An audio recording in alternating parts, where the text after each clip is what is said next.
আসসালামু আলাইকুম। ইয়েস প্ল্যাম্বিং সেক্টরের মাধ্যম থেকে আমরা একটা ভিডিও নিয়ে আসলাম। তো এই বাসাটা আমার এক বড় ভাই কিনেছে। তো বড় ভাই আমাকে ডাকলো যে বাসার কিছু কাজ করা লাগবে। তো এখানে দেখেন আমরা বাসার কিছু কাজ করব। তো সেটাই আমরা তুলে ধরবো যে একটা পুরাতন বাড়ির কত রকম কাজ থাকে, এখন আমরা কত আপডেট কাজে আসছে, এখানে কি অবস্থা কাজের, আমরা এই কাজটা সুন্দর করে রিপেয়ারিং করে আবার খুব ভালো করে করার চেষ্টা করব। ফ্যানের কি অবস্থা, ওইখানে গড়া পানি দেওয়া আছে, শাওয়ারের অবস্থা ভালো না, 3-4 পাইপ দেওয়া, এখানে বেসিং এর অবস্থাটাও খুব খারাপ।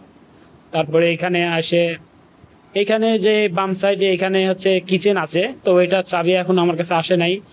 আর এইখানে এই যে এই পাশে এই জায়গাটায়, এই যে জায়গাটা দেখা যায় জানলার পাশে, এই জায়গাটা আমরা বেসিং দেবো ইনশাল্লাহ। আর ভিতরে আরো একটা বাথরুম আছে, তো চাবি এখনো আমার কাছে আসে না, এই জন্য তো আমরা মোটামুটি মালামাল নিয়ে চলে আসছি কাজ করার জন্য। তো বাসাটা কেমন হয়েছে অবশ্যই সবাই জানিয়ে যাবেন, আর আমার ভাইয়ের জন্য দোয়া করবেন, উনি যেন সামনে আরো আগিয়ে যায়।